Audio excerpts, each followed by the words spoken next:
Praise lord. దేవాతి దేవునికి వందనాలు. ప్రభు నామమున మీ అందరికీ నా ప్రత్యేకమైన వందనాలు, శుభాలు తెలియజేస్తున్నాను. ఈ దినము కొరకు ఏర్పాటు చేయబడిన దేవుని వాగ్దానము యెషయా గ్రంథము 46వ అధ్యాయము 4వ వచనము. ముదిమి వచ్చు వరకు నిన్ను ఎత్తుకుని వాడను నేనే, తల వెంట్రుకలు నెరియు వరకు నిన్ను ఎత్తుకుని వాడను నేనే. నేనే చేసియున్నాను, చంక పెట్టుకుని వాడును నేనే, నిన్ను ఎత్తుకుని రక్షించువాడును నేనే.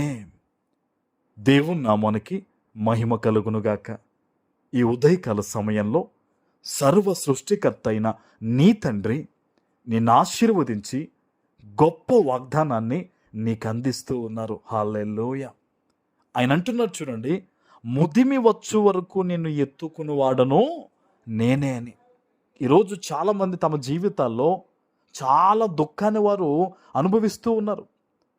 జీవితంలో తోడుంటాడని ఆశించిన భర్త విడిచిపెట్టడమో, లేకపోతే పట్టించుకోకపోవడమో, భార్య ఆదరణ లేకపోవడం, తల్లిదండ్రులు లేనివారుగా ఉండి, రక్త సంబంధికులు పట్టించుకోని వారుగా ఉండి, ఈరోజు అటువంటి పరిస్థితుల మధ్య నలిగిపోతున్న బిడ్డలు అవ్వచ్చు, ఇబ్బందుల్లో ఉన్నవారు అవ్వచ్చు. ప్రతి ఒక్కరితో కూడా దేవుడు చెప్తున్న మాట ఏంటో తెలుసా? నిన్ను ఎత్తుకుని వాడను, నీవు చనిపోయేంత వరకు, ముదిమి వచ్చేంత వరకు నేను ఎత్తుకుని వాడను, తోడయుండి వాడను నేనే అంటున్నాడు. ఈ వాగ్దానం ద్వారా నీవు బలాన్ని పొందుకోవాలి. ఈరోజు ఆయన అంటున్నాడు చూడండి, నేనే తల వెంట్రుకలు నెరిగే వరకు కూడా నేను ఎత్తుకుని వాడును నేనే అని.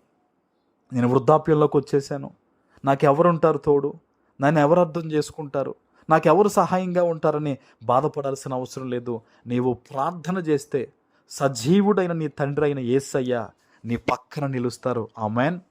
నీ కన్నీటిని చూచిన నీ తండ్రి ఈరోజు ఈ వాగ్దానం ద్వారా నీతో మాట్లాడుతున్నారు. నీవు ఈ భూమి మీద ఒంటరి వ్యక్తివి కాదు. దేవుడు తన ప్రణాళికను చొప్పున నిన్ను ఈ భూమి మీదకి పంపించారు. పరిశుద్ధాత్మ రూపంలో ఆయన నీతోనే ఉన్నారు, నీలోనే ఉన్నారు ఆయన. ఆమేన్. ఆయనే ఈరోజు నీతో మాట్లాడుతున్నారు. నేనే నిన్ను చేశాను, చంక పెట్టుకునివాడును నేనే. చంటి పిల్లను చూడండి, జన్మనిచ్చిన ఆ తల్లి ఒక్క కనురెప్పపాటైనను విడిచిపెట్టకుండా ఆ బిడ్డ అడగకపోయినా ఆకలి తెలుసుకుని, అడగకపోయినా అవసరాలు తీరుస్తూ తల్లి ఎలా చంకను పెట్టుకుంటుందండి? ఈరోజు నీ తండ్రి నీతో మాట్లాడుతున్న మాట కూడా అదే. నీవు అడగకపోయినా నీ అవసరాలు దేవుడు తీర్చబోతున్నాడు. నువ్వు అడగకపోయినా నీ జీవితంలో దేవుడు మేలు చేస్తున్నారు. ఆమేన్. ఇక మీదట కూడా ప్రభు మేలు చేస్తారు. నువ్వు భయపడొద్దు. నీ తండ్రి నీతో ఉన్నాడనే ధైర్యము కలిగి ప్రార్థన చేయి. ఆయనకు భయపడి పాపానికి దూరంగా ఉండు. ఆమేన్. ఎందుకంటే నిన్ను ఎత్తుకుని రక్షించేవాడు నేనే అన్న తండ్రి ఆయన చెప్పాడు, పాపము చేయుట ద్వారా ఆయన చెయ్యి నీకు దూరం అవుతుందని.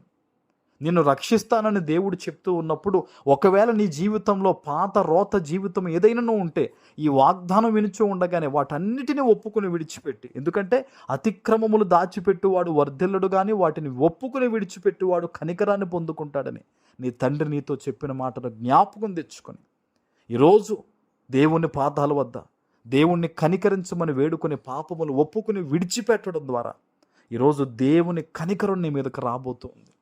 దేవుని ఆశీర్వాదాన్ని పొందుకోబోతూ ఉన్నావు. అంతేకాదు, ఏదైతే దేవుడు వాగ్దానం ఇచ్చాడో నిన్ను రక్షిస్తానని ఈరోజు దేవుడు నిన్ను రక్షించడంతో పాటు ఆయన కృపా కనికరాన్ని నీ మీద కుమ్మరించి నిన్ను బాగుపరచబోతూ ఉన్నారు.